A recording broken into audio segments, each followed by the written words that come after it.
Welcome to DPVD classes. आज की video में हम लोग करने वाले हैं क्लास 10 मैथ्स और मैथ्स में करने वाले हैं एक्सरसाइज 3.2 का question number 3।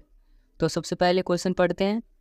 Form the pair of linear equations for the following problems and find their solution bye substitution method.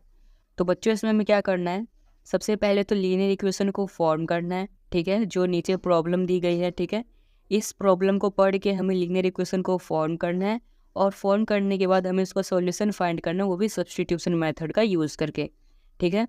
तो सबसे पहले थर्ड क्वेश्चन का जो फर्स्ट प्रॉब्लम है वो क्या है, the differences between the two numbers is 26 and one number is 3 times the other. तो हमें फाइंड करना है कि दो नंबर का जो डिफरेंस है वो 26 है, ठीक है, और एक नंबर जो है वो दूसरा नंबर का 3 गुना है। तो हमें पता करना है कि वो कौन कौन से नंबर हैं। तो सबसे पहले हमें नंबर्स को फाइंड करना है। तो हम क्या करेंगे, सॉल्यूशन में जो हमारे नंबर है उनको हम लेट कर लेंगे। सो बच्चों हम क्या लेट कर लेंगे, जो हमारा पहला नंबर है वो x है और जो दूसरा नंबर है वो y है। ये चीज़ हमने लेट कर लिया क्योंकि हमें नंबर्स को ही फाइंड करना है, तो हमने नंबर्स को ही लेट कर लिया। अब ये करने के बाद हमें पहले इक्वेशन फॉर्म करना पड़ेगा। कैसे इक्वेशन फॉर्म करेंगे वो देखते हैं।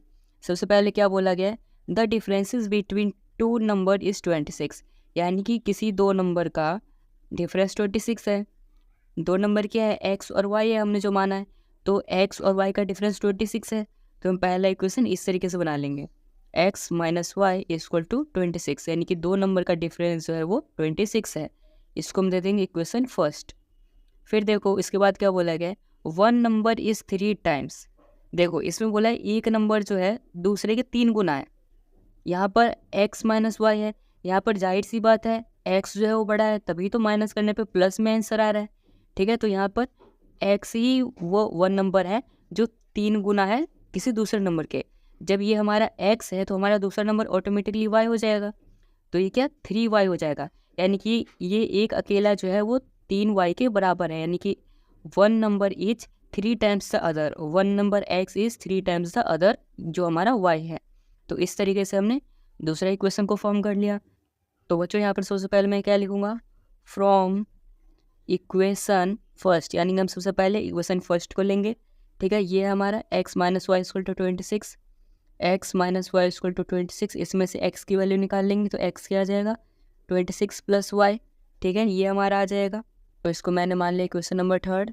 अब मैं क्या करूँगा, ये जो हमारे इक्वेशन नंबर थर्ड में जो हमारी x की वैल्यू आई है इसको हम पुट कर देंगे इक्वेशन नंबर सेकेंड में, ठीक है। तो मैं यहाँ पे लिख देता हूँ, put value of x equal to 26 plus y, यानी कि ये जो हमारी x की वैल्यू आई है 26 plus y, x equal to 26 plus y, इसको हम पुट कर देंगे इन इक्वेशन सेकेंड। ये जो हमारी वैल्यू आई है इसको हम इक्वेशन नंबर सेकेंड में पुट कर देंगे। इक्वेशन नंबर सेकेंड क्या है हमारा, x इक्वल टू 3y, ये चीज़ दे रखा है, और x की वैल्यू हमारी ये है 26 प्लस वाई। तो मैं यहाँ पर लिख देता हूँ 26 plus y equal to 3y। Then देखो यहाँ पर y है, इस तरफ 3y है, ये इस तरफ जाके माइनस हो जाएगा, तो 26 इक्वल टू 2y आ गया।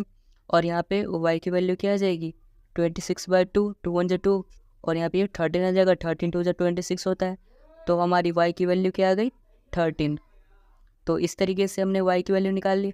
अब हम क्या करेंगे, ये जो y हमारा 13 आया है इसको हम पुट कर देंगे इक्वेशन नंबर थर्ड में।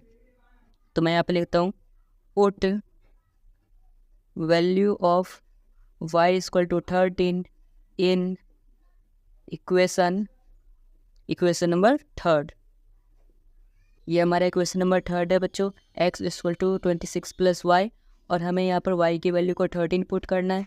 तो x equal to 26 plus y की वैल्यू 13, तो x की वैल्यू कितनी आ जाएगी 39। तो बच्चों देखो x की वैल्यू हमारी आ गई 39 और y की वैल्यू कितनी आ गई 13।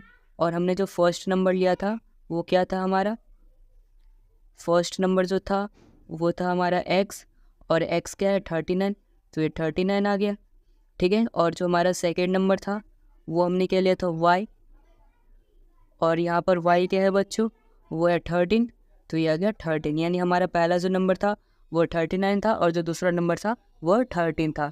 तो इस तरीके से हमने क्वेश्चन नंबर थर्ड का फर्स्ट पार्ट कर लिया है कंप्लीट।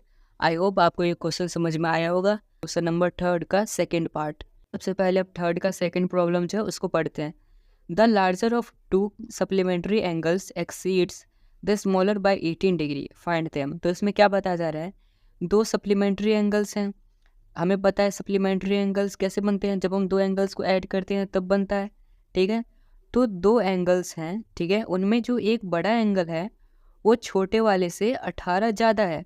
जैसे दो एंगल्स होंगे उसमें, ठीक है, तो उनमें से कोई एक एंगल बड़ा होगा, तो जो बड़ा एंगल है ना वो छोटे वाले से 18 डिग्री ज़्यादा बड़ा है।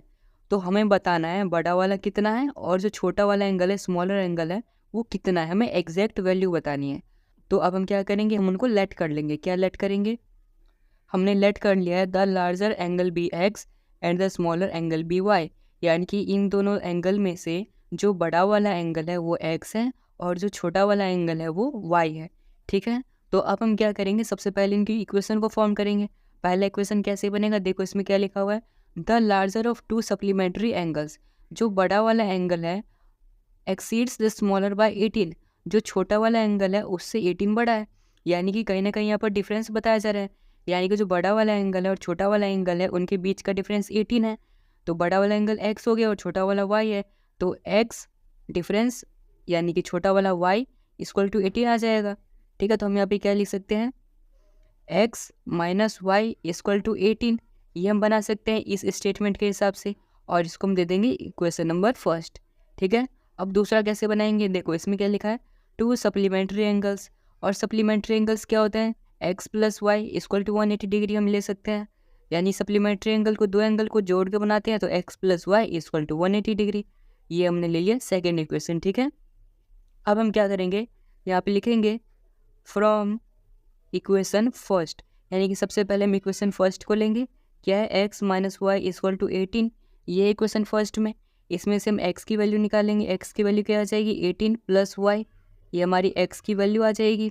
देखो मैंने क्या किया, x यहाँ पर है, y को मैंने राइट साइड भेज दिया तो ये माइनस से प्लस आ गया, और ये हमारी x की वैल्यू आ गई।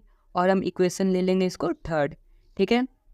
यहाँ पे लिखेंगे put the value of x, यानी जो x की वैल्यू आई है x equal to 18 plus y, इसको हम पुट कर देंगे इन इक्वेशन सेकेंड, यानी जो हमारा सेकेंड इक्वेशन था इसमें हम x की ये वाली वैल्यू पुट कर देंगे 18 प्लस वाई। तो सेकेंड इक्वेशन ये है x plus y equal to 180 degree, ठीक है। तो यहाँ पर देखो x की वैल्यू 18 प्लस वाई है और x यहाँ पर है, तो यहाँ पर मैं पुट कर देता हूँ 18 प्लस वाई, फिर ये plus y equal to 180 degree आ गया, ठीक है। यहाँ तक समझ आ रहा होगा, y 2y हो जाएगा, तो 2y इक्वल टू 180 डिग्री, ये प्लस में इस तरफ आके माइनस, तो माइनस 18 आ गया। तो 2y की वैल्यू कितनी आ जाएगी, 180 में से 18 जाएगा तो यहाँ पे 162 आ जाएगा। तो y की वैल्यू क्या आ जाएगी 162/2, 2 से इसको डिवाइड कर देंगे तो हमारा वैल्यू आ जाएगा 81, तो y की वैल्यू कितनी आ गई 81। अब हम x की वैल्यू फाइंड करेंगे, x की वैल्यू कैसे फाइंड करेंगे, जो हमने इसको इक्वेशन नंबर थर्ड माना था इसमें हम y की वैल्यू को पुट कर देंगे, ठीक है। तो मैं यहाँ पे लिखूँगा put the value of y equal to 81 in equation third, यानी जो हमारा इक्वेशन थर्ड था इसमें हम क्या करेंगे, y की वैल्यू 81 को पुट कर देंगे इक्वेशन थर्ड में। सो बच्चों इक्वेशन थर्ड हमारा क्या था, x equal to 18 plus y, और हमें इक्वेशन थर्ड में y इक्वल टू 81 पुट करना है, तो मैं यहाँ पे लिख देता हूँ x equal to 18 plus y की वैल्यू 81 है, देखो तो यहाँ पर 81 लिख देता हूँ। तो x की वैल्यू कितनी आ जाएगी, जब मैं इन दोनों को ऐड कर दूंगा हो जाएगा 99, 18 प्लस 81 इक्वल टू 99, ठीक है। और सबसे ऊपर हमने x को क्या लिया था, लार्जर एंगल, तो मैं यहाँ पे लिख देता हूँ लार्जर एंगल, लार्जर एंगल क्या था हमारा x था जो कि 99 डिग्री आ गया, और स्मॉलर एंगल क्या था, स्मॉलर एंगल हमारा y था जो कि कितना आ गया हमारा यहाँ पर, देखो y कितना 81 डिग्री, 81 डिग्री, ठीक है। तो इस तरीके से हमने क्वेश्चन नंबर थर्ड का सेकंड पार्ट भी कर लिया कंप्लीट। आई होप आपको समझ में आया होगा क्वेश्चन नंबर थर्ड का थर्ड पार्ट। तो सबसे पहले पढ़ते हैं क्या लिखा हुआ है, the coach of a cricket team buys 7 bats and 6 balls for 3800, later she buys 3 bats and 5 balls for 1750 rupees, find the cost of each bat and each ball. तो बच्चों इसमें क्या बताया गया है, एक क्रिकेट टीम की कोच है, ठीक है, उसने अपनी टीम के लिए 7 बैट और 6 गेंद खरीदी, ठीक है।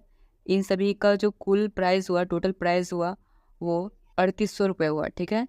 अब बाद में उसने 3 बैट और 5 बॉल और ख़रीद लिया, तो इसके लिए उसे कितने पैसे देने पड़े? 1750 रुपये। तो हमें बताना है कि एक बैट और एक बॉल की क्या प्राइस है। तो चलो देखते हैं इसका सॉल्यूशन कैसे करते हैं। सो बच्चों, यहाँ पर मैंने क्या लेट कर लिया है कि जो एक बैट की कॉस्ट है वो ₹X है और एक बॉल की जो कॉस्ट है वो Y है, ठीक है। ये मैंने लेट कर लिया है। अब हम क्या करेंगे, सबसे पहले 2 इक्वेशन को फॉर्म करेंगे। इक्वेशन कैसे फॉर्म होगा, देखो सबसे पहले यहाँ पर क्या लिखा है। जब उसने पहली बार ख़रीदा था तो 7 बैट और 6 बॉल ख़रीदा था इतने रुपए के लिए। हमने बैट को क्या माना है X और बॉल को क्या माना है Y। तो मैं यहाँ पर लिख दूंगा, यहाँ पर पहले 7 बैट लिया गया था तो ये 7X हो गया, ठीक है। फिर प्लस 6 बॉल तो 6Y, क्योंकि हमने बॉल को Y लिया है तो ये 6Y आ गया। इक्वल टू कितने रुपीज़? तो 3800 रुपीज़। उसके बाद ये हमारे क्वेश्चन फर्स्ट बन गया। अब सेकंड कैसे बनाएंगे बच्चों? सेकंड के लिए देखो, जब उसने दूसरी बार ख़रीदा था तो 3 बैट्स और बैट क्या है हमारा X है तो 3X आ गया, ठीक है। फिर प्लस 5 बॉल्स और बॉल क्या है हमारा Y है तो ये 5Y आ गया। इक्वल टू कितने रुपीज़ के लिए? 1750 रुपीज़ के लिए, ठीक है। तो इस तरीके से हमारा दोनों इक्वेशन बन गया। यहाँ पे लिखेंगे फ्रॉम इक्वेशन फर्स्ट, यानी सबसे पहले फर्स्ट इक्वेशन को ले लेंगे। 7X plus 6Y equal to 3800, ये चीज़ है। अब हम इसमें से x की वैल्यू निकाल लेंगे। x की वैल्यू क्या आ जाएगी? 3800 है। यहाँ पर देखो y प्लस में, इस तरफ आके माइनस में हो जाएगा, -6y, ठीक है। यहाँ पर देखो 7 मल्टीप्लाई में, यहाँ पे आके नीचे डिवाइड में आ जाएगा 7, ठीक है। तो ये हमारी x की वैल्यू आ गई, ठीक है। और इसको ले लिखा हम इक्वेशन नंबर 3। सो बच्चों, अब इसके बाद हम क्या करेंगे, जो ये हमारी x की वैल्यू आई है इसको हम इक्वेशन नंबर 2 में पुट कर देंगे। तो यहाँ पर मैं लिख देता हूँ, put the value of x equal to, जो x की वैल्यू है हमारी 3800 माइनस 6y/7, इसको हम पुट कर देंगे इन इक्वेशन सेकंड। जो हमारा इक्वेशन सेकंड है इसमें हम पुट कर देंगे, ठीक है, ये x की वैल्यू को। तो हमारा इक्वेशन सेकंड क्या है? 3x plus 5y equal to 1750, ये है हमारा क्वेश्चन नंबर सेकंड। इसमें हम पुट कर देंगे x की वैल्यू को यहाँ पे। तो देखो 3 इंटू एक्स की वैल्यू क्या है? 3800 माइनस 6y/7 प्लस 5y, ये हमने यहाँ पर x की वैल्यू को पुट कर दिया है, प्लस 5y इक्वल टू 1750, ये आ गया। अब हम इसको सॉल्व करेंगे। पहले मैं 3 को अंदर मल्टीप्लाई कर लेता हूँ। जब मैं 3 को 3800 से मल्टीप्लाई करूँगा तो ये आ जाएगा 11400, ठीक है। और माइनस 6 3 18y और डिवाइड में आ जाएगा 7 प्लस 5y और इसके नीचे हम 1 लिख सकते हैं, 1 लिख लिया, इक्वल टू 1750। अब मैं क्या करूँगा, इन दोनों के बीच में एलसीएम ले लूँगा। तो इन दोनों का एलसीएम 7 आ जाएगा, 7 से 7 डिवाइड हो जाएगा, यानी कि 1 आ जाएगा। तो 1 से मल्टीप्लाई करेंगे तो 1 से मल्टीप्लाई करने से कुछ नहीं होगा, तो ये 11400 ही रह जाएगा और माइनस 18y। अब देखो ये 1 है, 1 से 7 से डिवाइड करेंगे तो 7 आ जाएगा और 7 को फिर 5 से मल्टीप्लाई करेंगे तो 7 5 35, तो प्लस 35y आ गया, इक्वल टू में 1750 आ गया। और इसके नीचे भी 1 हम लिख सकते हैं। अब हम क्या करेंगे, यहाँ पर क्रॉस मल्टीप्लाई कर लेंगे, इसको इससे और इसको इससे। सो बच्चों, इस तरफ क्या बचेगा फिर हमारे पास? 35y, ये 35y minus 18y equal to 1750 into 7, ये से 7 से मल्टीप्लाई हो जाएगा, माइनस ये प्लस में इस तरफ आके माइनस हो जाएगा, तो माइनस 11400, ठीक है। तो बच्चों यहाँ पर जब 35 में से 18y को माइनस करेंगे तो यहाँ पर 17y आ जाएगा, ठीक है। और यहाँ पर जब हम इन दोनों को मल्टीप्लाई करेंगे तो वो आ जाएगा 12250 और ये प्लस माइनस माइनस 11400, ठीक है, जो कि ये वाला है, इस तरफ हम लेके आए थे। उसके बाद 17y इक्वल टू, अब इन दोनों को माइनस कर देंगे तो ये आ जाएगा 850 और y बराबर 850/17, और जो 70 से भाग करेंगे तो डायरेक्ट कट जाएगा, 17 × 17 और 17 5 × 85 और ये 5 का 0, तो y बराबर कितना आ गया? 50 आ गया, ठीक है बच्चों। अब y की वैल्यू आ गई है। अब हम क्या करेंगे, इस y की वैल्यू को इक्वेशन नंबर 3 में पुट कर देंगे।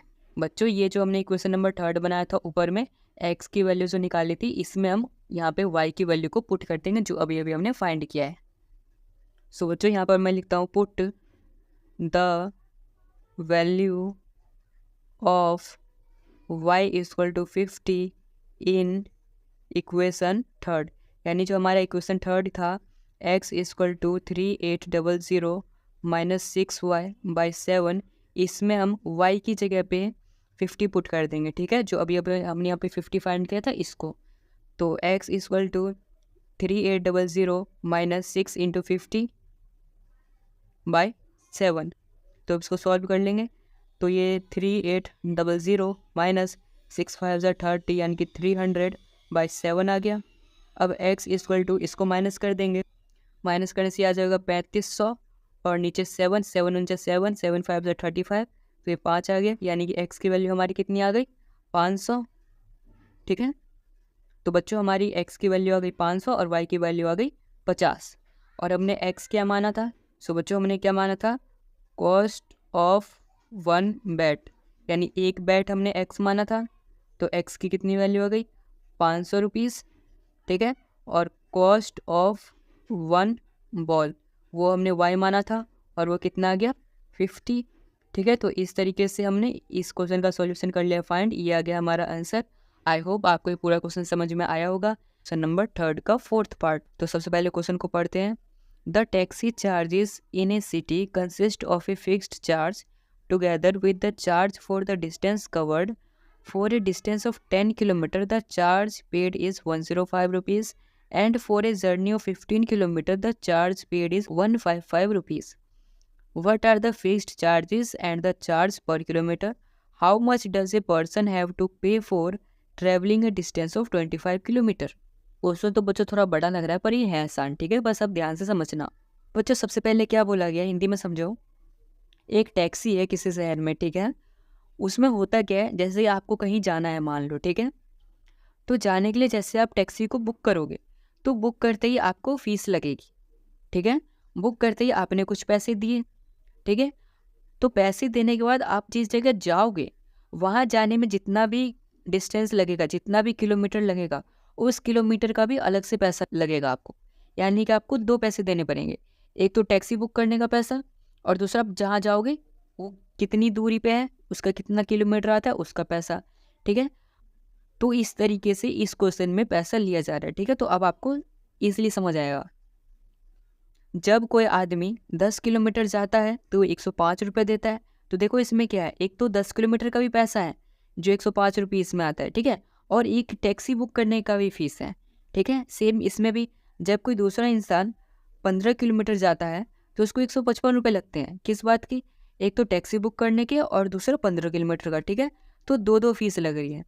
तो हमें बताना है कि फिक्स्ड चार्ज क्या है, यानी कि जो फीस लग रही है हमारी कहीं भी जाने की वो फीस कितनी लग रही है, यानी कि फिक्स्ड चार्ज कितना है, और साथ ही में हर 1 किलोमीटर का कितना रुपीस लग रहा है, ठीक है।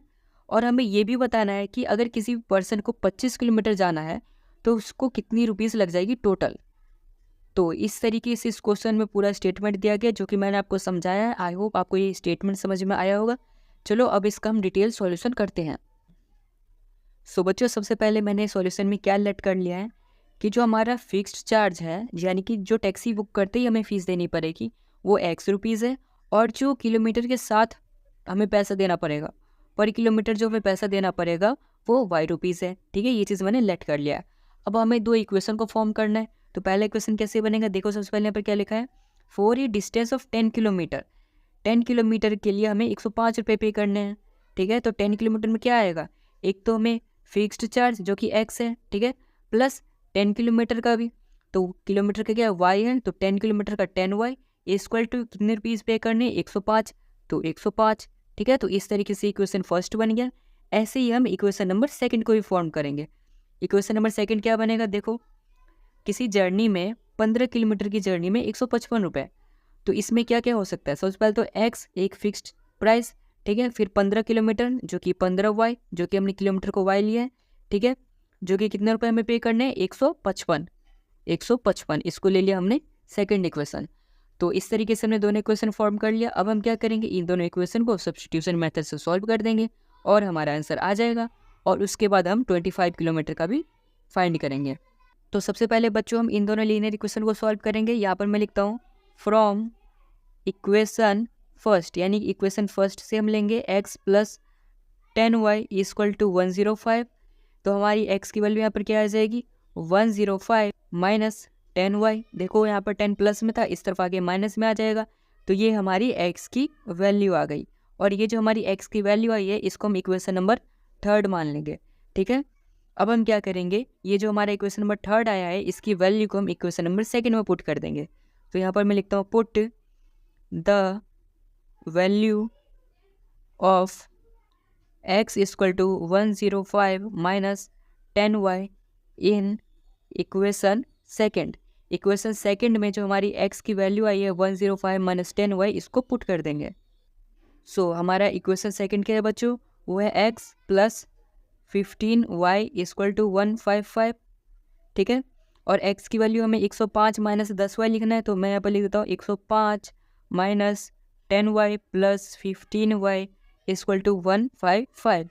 अब देखो 10y और 15y ये माइनस हो जाएगा तो 5y बचेगा यहाँ पे। बच्चों यहाँ पर देखो 105 प्लस में है, और जब ये इस तरफ आएगा तो 105 माइनस में हो जाएगा। तो 105 जो है ये माइनस का है। ठीक है, और ये बीच में यहाँ पे प्लस साइन है 105 माइनस का, तो 155 माइनस 105 आ गया। 155 में से 105 माइनस करेंगे तो 50 आ जाएगा। तो y बराबर क्या आ जाएगा 50, और इस तरफ 5 मल्टीप्लाई में है, नीचे आके डिवाइड, इस तरफ आके डिवाइड में हो जाएगा नीचे। तो 5 आ गया, 5 बन जाए 5, ये कट गया। तो y की वैल्यू कितनी आ गई 10 आ गई हमारी। ठीक है, अब जो 10 हमारी वैल्यू आई है इसको हम इक्वेशन नंबर थर्ड में पुट कर देंगे जो हमने माना था। ठीक है, तो मैं यहाँ पे लिख देता हूँ put the value of y equal to 10 in equation third, यानी कि इक्वेशन थर्ड में मैं y की वैल्यू को 10 को पुट कर देता हूँ। तो इक्वेशन नंबर थर्ड हमारा ये था ऊपर, वो क्या था x equal to 105 minus 10y, और यहाँ पे y की वैल्यू 10 पुट कर दूंगा। तो x equal to 105 minus 10 into 10, 10 है y की वैल्यू तो 10 आ गया मल्टीप्लाई में। x इक्वल टू 105 माइनस 100 100, तो x की वैल्यू क्या आ जाएगी बच्चों 105 में से 100 को माइनस कर देंगे तो 5 आ जाएगी, यानी x की वैल्यू क्या आ गई हमारी 5 आ गई। और बच्चों हमने शुरुआत में क्या माना था, जो हमारा फिक्स्ड चार्ज है वो x है, तो इस हिसाब से हमारा फिक्स्ड चार्ज कितना आ जाएगा, फिक्स्ड चार्ज आ जाएगा 5 रुपीज़। ठीक है, और पर किलोमीटर चार्ज कितना आ जाएगा, पर किलोमीटर चार्ज जो कि हमारा y था, तो पर किलोमीटर चार्ज कितना आ गया 10 रुपीज़। ठीक है, अब बच्चों यहाँ तक कर लिया, आपको पूरा समझ में आया होगा। पर हमें इसमें एक और चीज़ फाइंड करना है, वो ये चीज़ फाइंड करना है कि अगर किसी को 25 किलोमीटर जाना है तो उसको कितने रुपए देने पड़ेंगे। ठीक है, तो चलो अब इसको फाइंड करते हैं। सो बच्चों अगर किसी को 25 किलोमीटर जाना है तो कैसे जाएगा, सबसे पहले तो टैक्सी बुक करेगा, और टैक्सी बुक करते ही उसको फिक्स्ड चार्ज देना पड़ेगा, और फिक्स्ड चार्ज हमने क्या माना है x, तो हमारा फिक्स्ड चार्ज x हो गया, वो तो उसको देना ही पड़ेगा, प्लस उसको 25 किलोमीटर जाना है तो 25। ठीक है, किलोमीटर क्या था पर किलोमीटर y था, तो 25y इक्वल टू हमें कितने पैसे देने पड़ेंगे वही हमें फाइंड करना है यहाँ पे। ठीक है, तो देखो x हमें पता है फिक्स चार्ज जो कि 5 रुपीज़ होगी, जो कि अभी अभी हमने फाइंड किया है, तो 5 प्लस 25, और y क्या है जो कि अभी हमने फाइंड किया है जो कि 10 है, जो कि पर किलोमीटर चार्ज है 10 आ गया। अब देखो 5 प्लस 25 इंटू 10 250, 5 प्लस 250 कितना आ जाएगा 255 रुपीज़। ठीक है, तो यानी कि अगर किसी को 25 किलोमीटर जाना है तो उसको कितना चार्ज देना पड़ेगा, चार्ज फॉर 25 किलोमीटर कितना देना पड़ेगा 255 रुपीज़। ठीक है, तो इस तरीके से हमने इसका बचा हुआ पार्ट भी कर लिया कंप्लीट। आई होप आपको ये पूरा क्वेश्चन अच्छे से समझ आया होगा। क्वेश्चन नंबर थर्ड का 5th पार्ट। तो सबसे पहले इस प्रॉब्लम को पढ़ते हैं, क्या दिया हुआ है। A fraction becomes 9/11 if 2 is added to both the numerator and denominator. If 3 is added to both the numerator and denominator, it becomes 5/6. Find the fraction. तो बच्चों सबसे पहले हमें क्या बताया गया इसमें कि कोई फ्रैक्शन है, उसमें अगर हम 2 को न्यूमरेटर और डिनोमिनेटर में ऐड कर देते हैं तो उसका आंसर 9/11 बन जाता है। ठीक है, और फिर उसी फ्रैक्शन में अगर हम 3 को ऐड कर देते हैं उसके न्यूमरेटर और डिनोमिनेटर में, तो उसका आंसर जो है वो 5/6 बन जाता है। तो हमें बताना है वो कौन सा ऐसा फ्रैक्शन है, ठीक है। सो बच्चों यहाँ पर मैंने क्या लेट कर लिया है, let the numerator be x and let the denominator be y, यानी कि जो न्यूमरेटर है उसको मैंने एक्स मान लिया और जो डिनोमिनेटर है उसको मैंने वाई मान लिया, क्योंकि हमें फ्रैक्शन में न्यूमरेटर और डिनोमिनेटर को ही फाइंड करना है, ठीक है। जब भी जो भी फाइंड करना हो उसी को हम लेट कर लेते हैं, ठीक है। तो अब हमें इक्वेशन फॉर्म करना है। इक्वेशन कैसे फॉर्म करेंगे, जब 2 को ऐड करते हैं तो 9/11 बन जाता है। तो मेरा फ्रैक्शन क्या है, x/y है जो कि मैंने लेट किया है।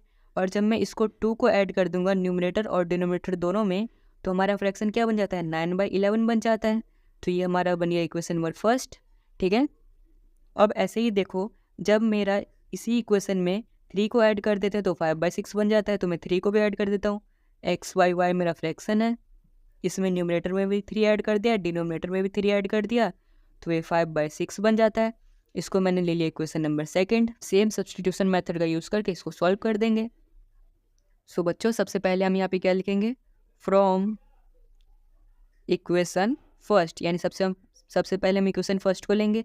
इक्वेशन फर्स्ट क्या है, x/y प्लस 2/2 इक्वल टू 9/11, ये है। तो बच्चों अब हम क्या करेंगे, क्रॉस मल्टीप्लाई कर देंगे, ठीक है। 11 को इससे मल्टीप्लाई कर देंगे और 9 को पूरा इससे। तो 11 इंटू पूरा ऊपर x + 2 equal to then 9 into पूरा ये 9 इंटू वाई + 2, ठीक है, क्योंकि डिनोमिनेटर और न्यूमरेटर में हमने +2 कर दिया दोनों तरफ, ठीक है, ऊपर भी प्लस नीचे भी प्लस। देन अब मल्टीप्लाई कर देंगे 11 into x, 11x plus 11 2 = 22 equal to 9y plus 9 2 = 18। अब देखो इस तरफ x है इस तरफ y है, हमें इन दोनों में से किसी को एक को निकालना है, तो मैं x को निकाल लेता हूँ। तो x बराबर क्या आ जाएगा, 9y + 18 बाय, देखो x के साथ मल्टीप्लाई में 11 है, इस तरफ आके डिवाइड में आ गया, और ये यहाँ पे प्लस में है, इस तरफ आके माइनस में 22 आ गया, ठीक है। तो हमारी x की क्या वैल्यू आ गई बच्चों, x की वैल्यू आ गई है 9y + 18 - 22/11, ठीक है। सो अब हम क्या करेंगे, इसको हम ले लेंगे इक्वेशन नंबर थर्ड, और हम क्या करेंगे, इस x की वैल्यू को इक्वेशन नंबर सेकंड में पुट कर देंगे। सो बच्चों हमारा सेकंड इक्वेशन क्या था, x + 3/y + 3 = 5/6। अब देखो इसमें अगर हम x की वैल्यू को पुट करेंगे तो सॉल्व करना मुश्किल हो जाएगा। तो अब हम इसके लिए क्या करेंगे, पहले इसको थोड़ा सिंप्लीफाई कर लेते हैं। इसको इधर क्रॉस मल्टीप्लाई कर देंगे, इसको इधर। जब मैं इसको इधर मल्टीप्लाई करूँगा 6 इंटू में x + 3 इक्वल टू 5 इंटू में y + 3, ये चीज़ आ गया।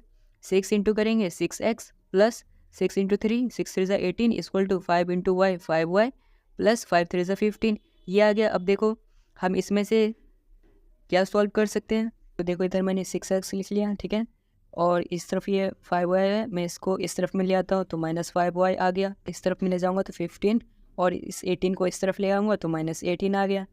तो यहाँ पर क्या आ गया, 6x - 5y = -3, ये आ गया सिंप्लीफाई होके।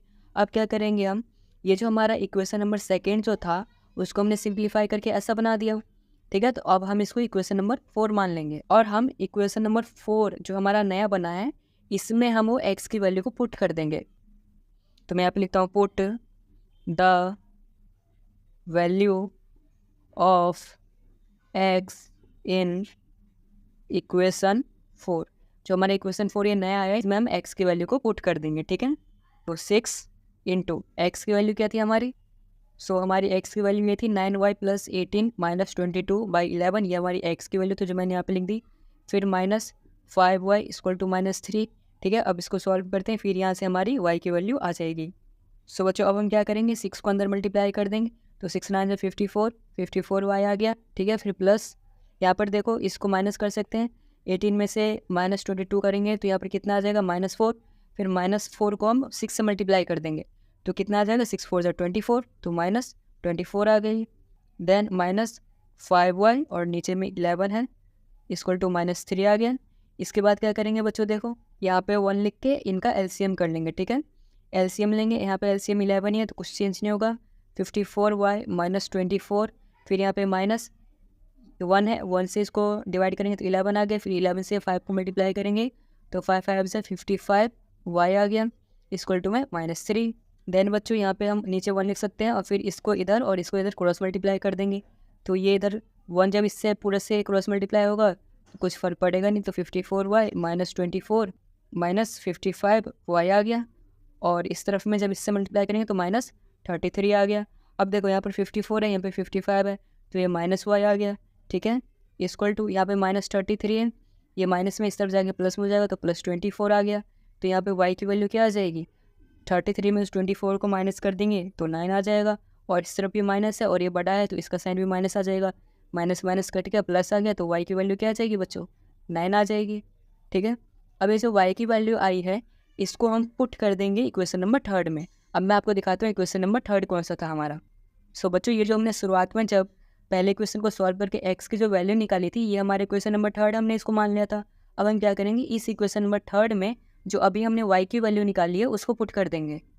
सो बच्चों यहाँ पर मैंने लिखा है put the value of y in equation number 3। तो हमारा इक्वेशन 3 क्या था, x equal to 9y plus 18 minus 22/11, ये चीज़ था। तो यहाँ पर y की वैल्यू हम 9 पुट कर देंगे। तो देखो x इक्वल टू 9 पुट करेंगे, 9 9 जा 81 प्लस 18 में से ये 22 जाएगा तो माइनस 4/11 आ गया। इसको और आगे सॉल्व करते हैं तो यहाँ पर 18 माइनस 4 आ जाएगा कितना बच्चों, 77, और नीचे 11 है, 11 में से 11, 11 7 77 आ गया। तो x की वैल्यू क्या आ गई, 7 आ गई। ठीक है बच्चों, और हमारा फ्रैक्शन में क्या था, जो हमने किसको क्या माना था, हमने न्यूमरेटर को x माना था और x क्या आ गया हमारा 7 आ गया। और डिनोमिनेटर को क्या माना था हमने, डिनोमिनेटर को y माना था जो कि हमारा 9 आ गया। और हमारा फिर ये फ्रैक्शन कितना आ गया, जो हमें फ्रैक्शन फाइंड करना था, तो हमारा फ्रैक्शन आ गया 7/9।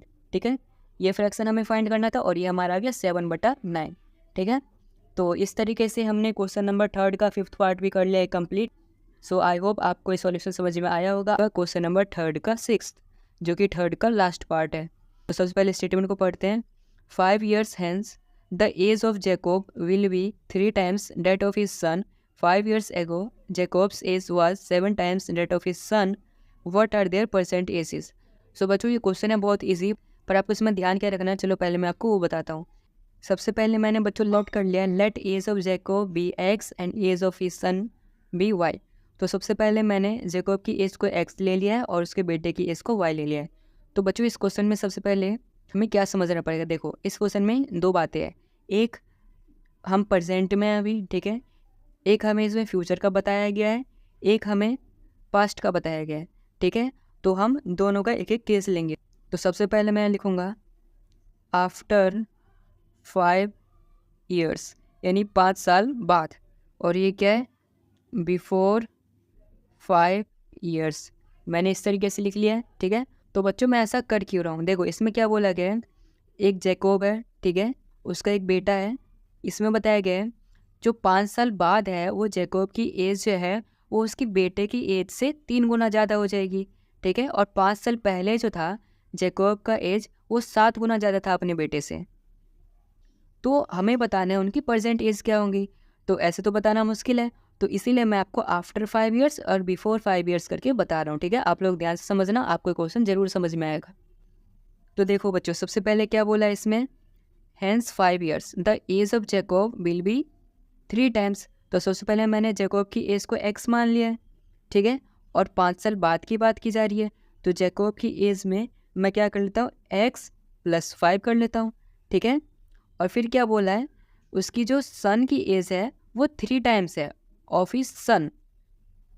तो सन की एज 3 टाइम है, सन की एज क्या है इसमें, y है, और 5 साल बाद तो 5। ठीक है, अगर हम बाद का निकालेंगे तो 5 ऐड कर देंगे और पहले का निकालेंगे तो माइनस कर देंगे। ठीक है, तो मैंने प्लस कर दिया 5, 5 साल बाद बोला जा रहा है 5 years। ठीक है, इसमें क्या है, जैकोब की एज अपने सन की एज से 3 गुनी ज़्यादा है, तो मैंने यहाँ पर क्या किया, 3 से मल्टीप्लाई कर दिया और ये इक्वल टू में कर दिया। ठीक है, यहाँ तक आपको समझ आया। तो देखो अब इसको हम कर लेंगे सॉल्व। x = 3y + 5 3 = 15 -5 आ गया, तो x = 3y + 10 ये आ गया, और ये बन गया हमारा पहला इक्वेशन। अब बच्चों हम बिफोर एज का निकालते हैं, कैसे निकालेंगे? देखो बिफोर एज, तो सबसे पहले जैकब की एज तो एक्स है, ठीक है, 5 साल पहले यानी कि एक्स माइनस 5, ठीक है। और उसकी बेटे की एज देखो 5 साल पहले क्या बताई गई है, 7 टाइम्स, तो उसका बेटे की एज क्या है, वाई, देखो यहाँ पर सन की एज वाई है, ठीक है। और 5 साल पहले तो -5, और यहाँ पर 5 साल पहले क्या थी उसकी बेटी की एज, 7 टाइम्स, तो इसको हमने 7 टाइम्स कर दिया। और ये किसके बराबर थी, उसके पिता की एज की, तो हमने इक्वल टू कर दिया, ये इसकी पिता की एज हो गई, ये उसके बेटे की एज हो गई। अब हम इसको भी सॉल्व कर देते हैं, x minus 5 equal to 7 into 7y, 7 5 -35, तो x इक्वल टू 7y, इधर माइनस में इस तरफ जाके प्लस में हो जाएगा, तो -35 + 5 इक्वल टू -30 आ जाएगा, तो x इक्वल टू कितना आ जाएगा, 7y - 30, ठीक है। और ये क्या बन गया हमारा, इक्वेशन नंबर सेकंड। सो बच्चों जो इक्वेशन नंबर सेकंड है इसको हम इस तरीके से लिख लेंगे, x -7 इक्वल टू -30, ये जो प्लस में था इस तरफ लेके माइनस में लाएंगे, ठीक है। और ये बन गया हमारा equation number second. So I hope आपको यहाँ तक समझ में आया होगा कि हमने आफ्टर एज कैसे निकाला है, बिफोर एज कैसे निकाला है, ठीक है। अब हम क्या करेंगे, इन दोनों इक्वेशन को सॉल्व कर देंगे बाय सब्सटीट्यूशन मेथड। सो बच्चों यहाँ पर देखो x की वैल्यू निकल चुकी है पहले ही, x इक्वल टू 3y + 10, तो हम क्या लिखेंगे, put x equal to 3y + 10 in equation second, यानी हमने इक्वेशन सेकंड बनाया था ये, इसमें हम इस वैल्यू को पुट कर देंगे x की जगह पे, तो x जगह पे यहाँ पे पुट कर देंगे, तो क्या हो जाएगा ये 3y + 10 - 7 इक्वल टू -30। देखो इस इक्वेशन में हमने इस वैल्यू को पुट कर लिया, देखो इक्वेशन क्या था, x जो कि हमारा ये चीज़ है x, फिर -7 फिर इक्वल टू -30, ठीक है, इसमें हमने x को पुट कर लिया। अब हम क्या करेंगे, इसको सॉल्व कर देंगे, तो हमारे यहाँ x की वैल्यू आ जाएगी, देखो ये y है, ये y है, तो यहाँ पर क्या आ जाएगा, -4y इक्वल टू -30, ये इस तरफ आके माइनस हो जाएगा, तो यहाँ पे -4 equal to minus minus plus -30 और -10 कितना हो जाएगा, -40। तो बच्चों यहाँ पे y की वैल्यू क्या आ जाएगी, -40 बाई -4, माइनस माइनस कट जाएगा, 4 से 4 भी कट जाएगा, तो y की वैल्यू कितनी आ गई, 10। अब जो ये y की वैल्यू 10 आई है, इसको हम पुट कर देंगे इक्वेशन नंबर फर्स्ट में, ताकि हमारी y की वैल्यू निकल जाए। तो मैं यहाँ पे लिखता हूँ, put the value of y equal to 10 in equation first, ठीक है। इक्वेशन फर्स्ट में मैंने y की वैल्यू 10 पुट कर दी, x इक्वल टू 3 इंटू 10 इसमें हमने पुट किया था, ठीक है, प्लस 10, तो x कितना देगा, 3 इंटू 30 + 10, तो x की वैल्यू कितनी आ गई, 40। तो बच्चों इस तरीके से देखो y की वैल्यू हमने निकाल ली 10 और x निकाल ली 40, और हमने x के लेट किया था एज ऑफ जैकब, तो जैकब की एक x थी, तो x हमारा 40 आ गया, तो 40 ईयर्स आ गया। उसके बाद age of sun, age of sun हमने किसको लेट किया था, y को किया था, और y हमारा 10 है, तो आ गया 10 ईयर्स। तो इस तरीके से हमने क्वेश्चन नंबर 3 कर लिया कंप्लीट। आई होप आपको ये पूरा क्वेश्चन नंबर 3 समझ में आया होगा। आया है तो इस वीडियो को लाइक कर देना, चैनल को सब्सक्राइब कर देना, ठीक है, और इस वीडियो को अपने दोस्तों के साथ भी जरूर शेयर कर देना। अगर आपको इसके PDF नोट चाहिए तो आप हमारी वेबसाइट से डाउनलोड कर सकते हो, वेबसाइट का लिंक आपको इसी वीडियो को डिस्क्रिप्शन में मिल जाएगा। And thanks for watching this video.